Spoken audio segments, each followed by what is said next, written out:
75 sampai 82. 70, sini 46, 53, 60, 67, 63 ini 60 pas ya. 67 terus 74, 81, sini 88 yang pada ada 7. Dengan panjang intervalnya 7 ya. Kalau panjang intervalnya 6 juga nanti nggak masuk berarti. Nah, kalau panjang ada 6 kelas, panjang intervalnya 7 itu nggak bisa. Jadi harus 7 kali 7 ya, biar ini pas. Nah, itu gitu. Kita cara gampangnya itu ya. Ini kan range-nya kan 42 dikurang ini ya. 42 dikurang 82 dikurang 42, 82 dikurang 40 kan ya, jadi ada 42 range-nya. Nah, jadi intinya perkalian antara panjang kelas dengan ini, panjang dikalikan banyak kelasnya, itu harus lebih besar dari 42. Nah, jadi kalau misalkan 6 kali 7 itu kan masih sama dengan 42 kan ya, nggak lebih kan ya. Berarti ini salah. Makanya kita harus 7 kali 7 paling kecil. Kalau 7 kali 6 Kak, nggak bisa juga, karena kan tetap 42. Nah, jadi buat pemuat semua titiknya ini, kita harus bikin lebih besar daripada range-nya ini. Minimal 1 lebih besar daripada ini. Jadi nanti aturan Stargate itu kita sesuaikan pembulatannya dengan ini. Atau paling gampangnya nih kalian tambah 1 aja deh ininya. Range-nya kalian tambah 1, biar semuanya kemuat nanti. Karena kan ini discrete kan ya, bukan continue. Dia masuk tuh angkanya.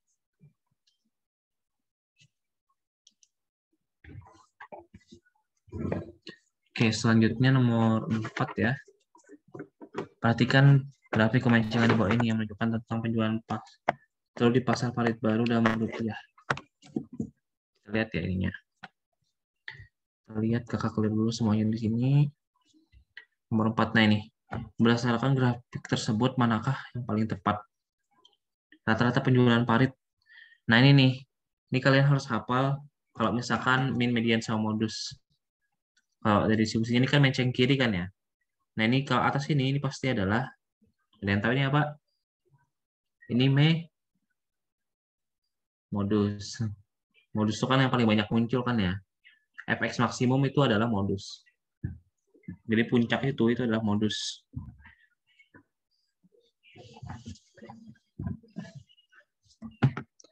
Nah, terus nentuin mean sama median. Nah, mean sama median ini agak ribet nentuinnya.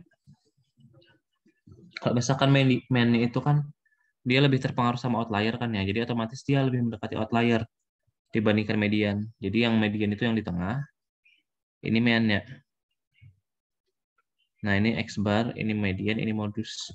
Rata-ratanya berarti 1200. Nah, ini kata-katanya ini nggak mungkin kan ya, salah. Kalau 1400 itu udah jelas modus. Kalau 1200 itu jelas rata-rata, ini salah juga.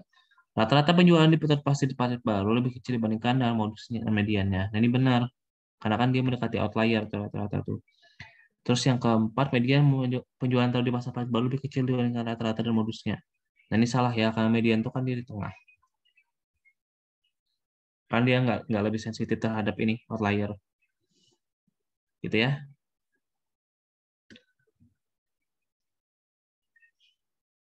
Kita clear ya. Ini ada pertanyaan nggak?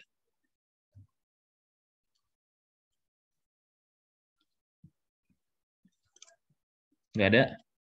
Lanjut nomor 5. Nanti kalau ada pertanyaan langsung bilang aja ya. Ini kakak tulisin aja deh biar kita waktunya efektif. Pernyataan yang benar untuk p-value adalah, nah p-value itu kan statistik uji. Jawabannya D langsung tuh. Nomor 6. Dalam pengujian hipotesis terdapat 2 jenis kesalahan. Nah, kesalahan jenis kedua terjadi, ini terima H0, tetapi H0-nya salah. Nah, jawabannya, oh ini HA semua ya. Nah, kalau HA-nya salah, kalau HA0-nya salah, berarti HA-nya benar dong ya. Jadi jawabannya B. Nomor 7, inferensinya terhadap parameter rata-rata tidak dapat dilakukan untuk redistribution ya tadi ya. Karena dia nggak punya distribusi khusus, jadi nggak ada parameternya. Jadi jawabannya D. Terus nomor 8, koefisien korelasi. Menggambarkan urut hubungan dua variabel jika mendekati negatif 1. Nah, berarti kan terdapat hubungan linear negatif yang karena mendekati kan yang sangat kuat antara dua variabel. Jawabannya D ya, nomor 8. 9. Sebuah perusahaan perkirakan mempekerjakan 500 karyawan. Suatu penelitian dilakukan untuk membuktikan bahwa rata-rata upah karyawan per hari di perusahaan tersebut lebih dari 75.000 dan ada deviasi. Nah, ini wilayah kritis nih. Dia untuk membuktikan pernyataan rata-rata lebih dari. Berarti kan H1 H0-nya kan lebih dari kan ya. Kita lihat nih, berarti kan ini semuanya lebih dari nih. Yang kita tinjau kan berarti distribusinya di sini. Yang A sama B itu kan jelas salah ya, kan nggak mungkin alfa berdua kalau satu arah. Kita lihat dari sampelnya, ada 36 karyawan. Nah, kalau 36, dia lebih dari 30. Kalau lebih dari 30, kita pakainya data yang menggunakan sampel besar ya. Jadi pakainya yang Z. Z-nya lebih besar dari Z alfa. Jadi jawabannya C ya. Nomor 9. 10. Pernyataannya benar mengenai error. Nah, jadi ini sama kayak tadi. Beta turun jika, nah ini beta alfa naik jika beta turun. Jadi jawabannya B ya.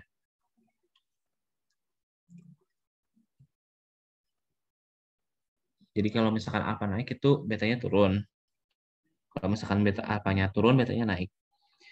Berikut merupakan model taksiran dalam regresi yang sederhana adalah, nah jadi kalau model itu nggak boleh ada head-head gini. Oh, model taksiran ya, sorry. Taksiran, jadi penduga. Jadi kalau penduga itu ada head-nya di atas ini. Nah, tapi yang head-nya itu cuman buat y-nya doang. Dan nggak ada error lagi kalau misalkan model taksiran atau model penduga. Jadi yang A sama C jelas salah, yang B itu salah karena dia ada head-nya di itu, di X-nya. Jadi kan X itu kan anu kan ya udah diketahui. Jadi dia itu adalah suatu parameter. Dia adalah sesuatu yang given. Jadi dia nggak perlu kita taksir atau nggak perlu kita duga. Jadi jawabannya yang D. Berikut merupakan asumsi dari model regresi yang sederhana kecuali asumsi regresi. Nah, kalau regresi kan asumsinya tuh dia harus variansnya mungkin pada errornya. Nah, errornya distribusi min 0 varians sigma. Nah, ini salah nih. Harusnya sigma bukan sigma i. Ini apa yang asumsikan random. Ntar ini kecuali ya, asumsi regresi kecuali. X dan Y linear ini wajib. Error tidak berkorelasi itu wajib. Atau korelasi kan ya. Nah, yang bedanya antara A sama B nih. Dari variabel prediktor diasumsikan random. Sebenarnya kan nggak random kan ya. Variabel prediktor itu kan given. Jadi yang B itu salah. Yang A juga salah. Kenapa? Karena error distribusi normal dengan rata-rata 0, variansnya sigma i. Harusnya sigma kuadrat doang, nggak pakai i. Kalau sigma kuadrat itu kan menandakan dia beda-beda antar i.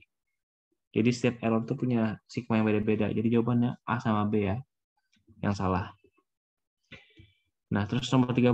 Berikut ini yang menjadi konsekuensi terlanggarnya asumsi regresi non multikolinearitas kecuali konsekuensi terlanggarnya non multikolinearitas. Ini regresi ya, bukan metode ya, tapi kita jawab juga deh. Nah, jadi kalau multikolinearitas terlanggar itu dia yang bakal ini kan menyebabkan regresi spurius ya, regresinya lancung. Nah, kecuali ya, standar error akan besar hingga selangkahnya dengan parameter satu kedua meningkat dapat berpotensi tinggi tapi tidak satu. Nah, itu yang C itu kan jelas banget kan dari non multicore. Terus MSE dan standar deviasi underestimate. Nah, ini sebenarnya textbook banget ya. Asumsi regresi non multikolinearitas. Multikol itu kan antara X-nya kan ya. Kalau antara X itu kan S-nya mengecil kan ya. Kayaknya yang A sih ya, soalnya lebih besar sehingga kemungkinan itu kan menjadi lebih lebar. Oh, standar error ya. Standar error akan lebih besar. Enggak, biasanya kalau misalkan regresinya multicore itu dia nanti SE-nya makin kecil, mendekati 0 malah. Jadi pas kita bagi antara beta sama SE-nya, dia nanti hasilnya signifikan. Padahal harusnya nggak signifikan.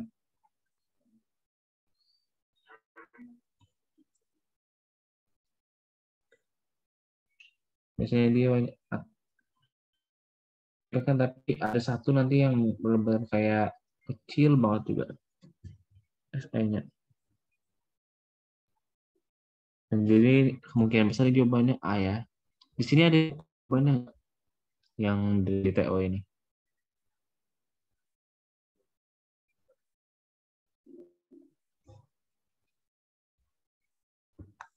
Nah, yang B itu sebenarnya, oh iya, ya benar-benar MSE dan standar deviasi akan underestimate. Ya benar ya, ini juga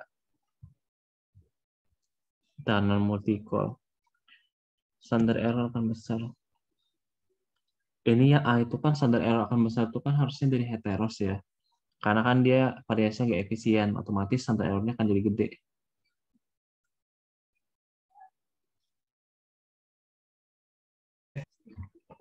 Ntar ya kakak coba buka di buku. Mana enggak? Di buku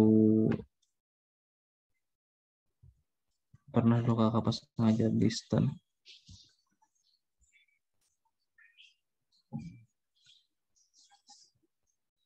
Ada kalau nggak salah itu dulu.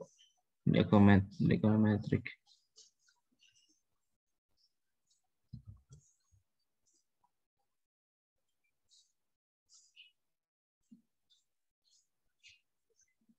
Lupa itu 12, 13, 14, 13 kayaknya.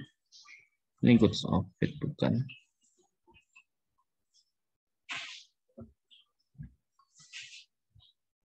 Bukan. Asumsi. Nah, nicknya di sini ada deh.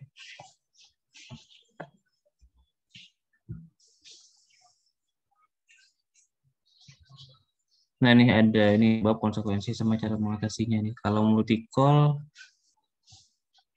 nah ini standar error semakin besar. Ya nih, benar ya nih. Jadi standar errornya makin besar, confidence interval melebar, betanya meningkat. Ini ada semua di sini ya. Nah ini. Jadi konsekuensinya, kalau misalkan terjadi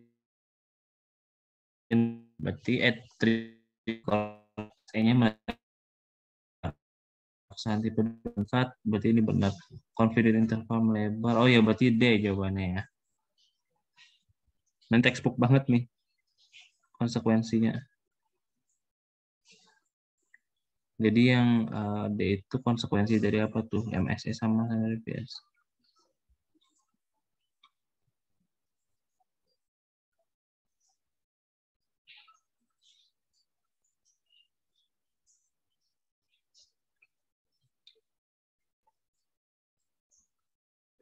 Nah, ini juga yang D ini bisa karena homoskedastis, bisa karena autokorelasi dia.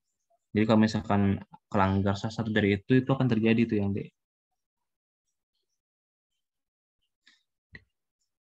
Jadi karena itu makanya dia hasilnya nanti malah underestimate.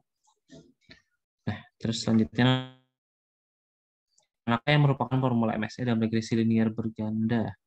MSE itu kan sigma dari mean square error ya. MSE itu kan sigma dari Y dikurang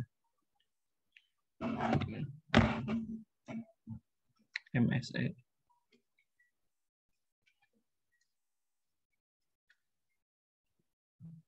Error ya, berarti sigma error itu between apa within? Kalau error itu kan within ya. Kalau within berarti dia sigma YI kurang Y bar YIJ dikurang Y bar I kuadrat per N-2 ya. Nah, karena error kan itu kan within di dalam. Berarti antara Y terhadap Y bar IJ. Y barnya ini kan ya. Y bar I. Kalau Y terhadap Y itu kan, oh ya, Y terhadap Y itu kan error ya. Sorry. Y jadi terhadap Y hat I, berarti ini ya A ya. Y hat I.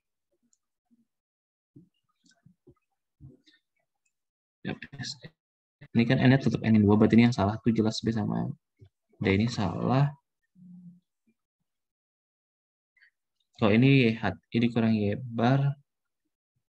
Error tuh kan sebenarnya selisih antara prediksi sama aktual ya. Berarti YI sama Y hat. Berarti A ya. Berarti A per N2. Berarti jawabannya C ya. Oke, ada yang ditanyakan?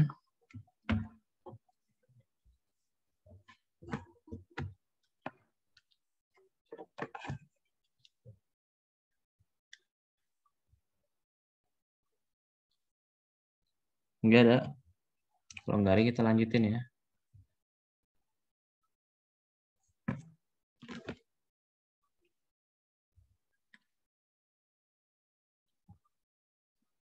Oke, kita klik dulu. Ini ada yang nanya nih. Kak, mau nanya nomor 3, Kak. Kalau banyak kelas itu tidak akan pembulatan nanti pas.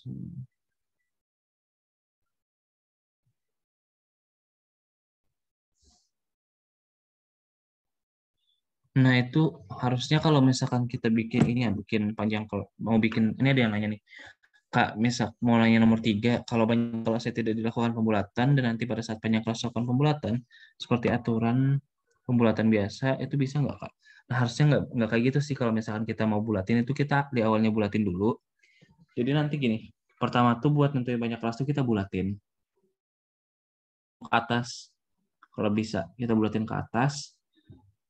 Nah, setelah kita bulatin ke atas, banyak kelasnya itu, baru nanti panjang kelasnya itu kita bagi kan ya dari range, kita bagi dengan banyak kelas. Nah, itu nanti hasilnya kita juga bulatin ke atas juga, biar nanti mencakup seluruh si ininya, mencakup seluruh datanya gitu, biar semuanya masuk range. Nah, jadi tapi kalau misalkan nggak dibulatin banyak itu nanti bahaya tuh nanti. Karena kan itu kan bakal bikin kelasnya nggak pas kan ya.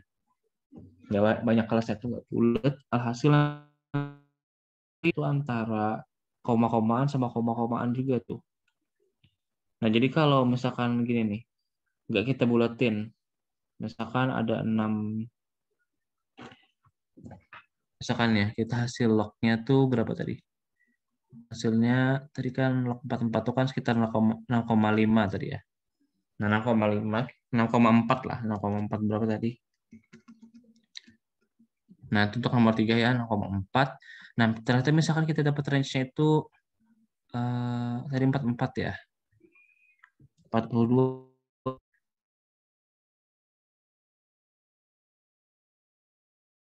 gitu kan, dia lebih dari, ntar kita hitung atau aja deh ya. 1 plus 3,322 log 44. Nah, itu kan 6,45, terus 42 dibagi hasilnya. Nah, ini kan 6,502 kan ya. Ini kalau kita bulatin, ini masih untung ke atas nih. Gimana kalau misalkan range-nya itu ternyata cuma 41? Nah, ini kan jadi 6 kan ya. Range-nya kan kalau kita bulatin dia nanti jadi 6. Nah, dan ini banyak kelasnya. Kalau kita bulatin biasa juga jadi 6 nanti. 6,4 itu kan 6. Nah, 6 kali 6, 36. 36 itu kurang dari 41. Otomatis hasilnya nanti bakal ada data yang nggak masuk ke dalam range kita. Makanya kalau misalkan kita mau pakai aturan Stargest itu amannya kita bulatin ke atas gitu ya. Kalau Stargest gitu. Kalau mau aman kita bulatin ke atas kedua-duanya biar nanti luas luas ininya atau ini mencakup seluruh range-nya. Perkalian banyak kelas sama perkalian antara banyak kelas sama panjang kelasnya mencakup range-nya. Nah, gitu ya. Gimana? Oke, sip ya. Kita klip semua. Kita lanjutin ke ini ya. Ini ada 2 paket ya. Ini paket kedua. Berikut ini yang merupakan distribusi kepadatan flow untuk chi-squared adalah chi-squared itu kan dia sebenarnya distribusi gamma, tapi kita ganti. Nah, kalau distribusi gamma itu kan gampang banget karena palinnya kan ya. 1 per gamma alfa dikalikan beta pangkat alfa dikalikan x pangkat alfa min 1 terus pangkat x per beta. Nah, terus kalau kita mau ganti nih, kalau misalkan kita mau ubah dia ke chi-square, alfanya kita ganti jadi n per 2, terus betanya kita ganti jadi 2. Nah, kita kali ini Jadi dapatnya di sini kita ubah nih 1 per gamma, alfanya ganti jadi 2. Jadi n per 2 ya, sorry. Bukan 2. Gamma n per 2, betanya kan 2 pangkat n alfanya, berarti n per 2 di atasnya. Dikalikan x pangkat alfa, berarti kan n per 2 dikurang 1 kan ya. Berarti n per 2 min 1. Ini jelas kan ya, berarti jawabannya D. Atau kalau kalian males hitung kayak gini, kalian lihat aja nih ya. Kalau ada gamma-gamanya berarti C-square juga tuh. Karena C-square itu kan turunan dari distribusi gamma. Oke, itu ya. Clear aja, langsung jadi jawabannya nomor 1D. Berikut ini yang termasuk rata-rata dan varians dari distribusi geometri. Ini, materi ini, PTP. Pantes kayak lebih gampang dari yang tadi. Nah, gimana? Kita bahas juga atau enggak nih materi PTP-nya? Bahas juga enggak? Kita bahas kalian ya. Berikut ini yang termasuk rata-rata dan varians distribusi geometri. Nah, kalau geometri, ingat ya, kalau rata-ratanya tinggal 1 per P, kalau variansnya adalah Q per P. Nah, temannya distribusi geometri ini adalah distribusi binomial negatif. Kalau binomial negatif, dia R per P rata-ratanya. Terus variansnya adalah RQ per P.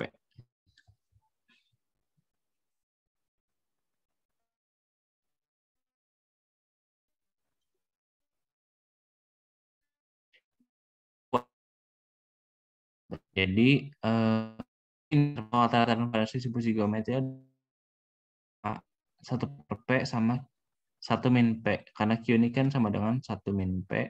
Berarti kan Q per P kuadrat, jadi 1 min P per P kuadrat. Jadi jawabannya ya. Kak, kenapa jadi 1 per P? Kak, kenapa enggak P? Karena geometri itu kan kita menunjukkan banyak ininya ya, banyak pengambilannya. Jadi kalau misalkan peluangnya setengah, itu kan berarti kan 2 kali setengah kan ya, buat kita dapetin full 1 gitu, atau 1 kali sama. Makanya langsung ini 1 per 2. Makanya langsung 1 per n-nya. Kalau peluangnya setengah kan berarti tinggal kaliin 2 tuh. Berarti 1. Nah, banyak pengaliannya itu yang kita sebut sebagai ekspektasinya. Rata-ratanya. Oke, nomor 3 berikut ini adalah contoh hubungan acak kontinu, yaitu kalau banyaknya bayi itu kan dia diskrit kan sebenarnya, tapi dia bisa jadi mengalami ditutup karena banjir banyak pasien. Nah, kalau banyak itu artinya dia datanya frekuensi. Kalau frekuensi itu adalah data yang tercacah, dia diskrit. Nah, sedangkan kontinu itu biasanya data waktu, data yang berhubungan sama jumlah lagi kadar gitu, dan kawan-kawannya. Kayak curah hujan itu juga pakai data yang kontinu. Nah, jadi di sini adalah namanya mengantre, karena kan dia berkaitan sama waktu. Terus outlet Xiaomi mencatat bahwa penjualan handphone sebanyak 5 buah setiap hari. Berapakah peluang esok harinya bahwa handphone terdapat terjual 7 buah? Nah, ini ada distribusi apa?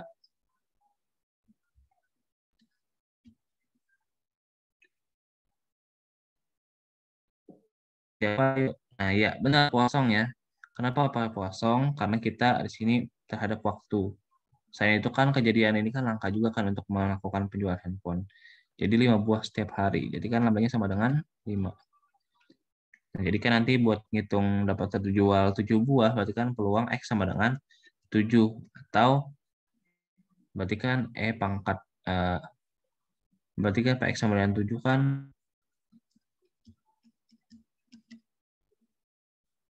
berarti kan pangkat min lambda, kalikan lambda pangkat X per X faktorial.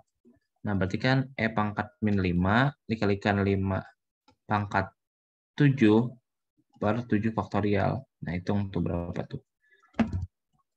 Hitung di sini aja ya. Di atas sini.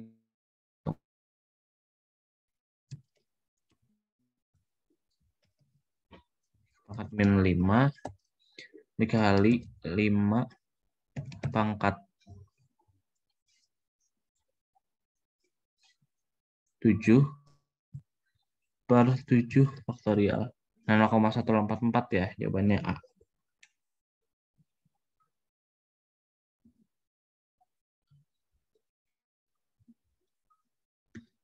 Nah, terus nomor 5, pada distribusi binomial, ini kita keluar semua dulu ya. Pada distribusi binomial, di mana X1 X dengan yang IID XI bin NP I sama dengan 1 sehingga dapat persamaan berikut. Akan digunakan MLA pada persamaan berikut manakah estimator klasik untuk P. Nah, kan ini kan ya. Kalau estimator klasik MLA kan ya. Jadi kan kita cari apa nih? Pertama likelihood dulu kan ya. L sama dengan produk dari I sama dengan 1 sampai N dari F XI, P atau kita cari join distribution-nya. Jadi ini kita tinggal pangkatin N semua.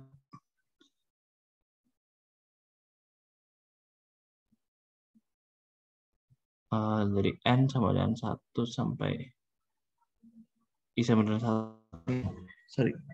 Berarti kan kita hitung produk dari ini. Berarti kan kalau kita bikin jadi P NXI dikalikan P pangkat sigma XI kan ya.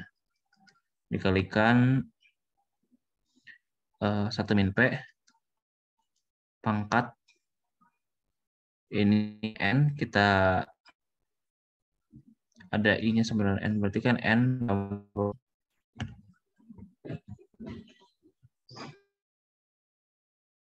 itu berarti ini dong sigma XI. Nah itu ya, berarti ini sigma XI, ini sigma XI. Ini kita sigmain dari I sama 1 sampai N, dari N dikurang sigma XI, berarti kan sigma N terhadap N berarti kan N kuadrat ya. Terus sigma I dari I sama 1 sampai N. Oke. Nah, log likelihood-nya adalah ini kan len PNX ini dikalikan ditambah sigma XI len P dikurang ditambah N kuadrat min sigma XI len 1 min P. Nah, ini kan kita hitung lagi, ini agak cepat. Ini kalau kita turunkan, ini 0 kan ya. Ini kita turun terhadap P jadi sigma XI per P.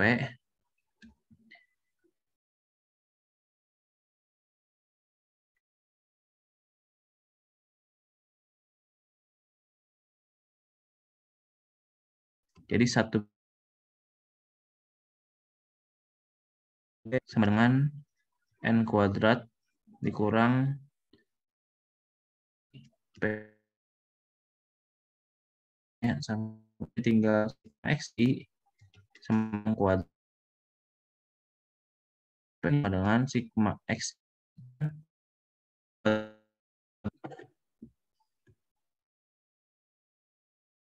gitu ya. Jadi dia pakai yang pertama kita hitung likelihood-nya, kita kalikan semuanya dulu.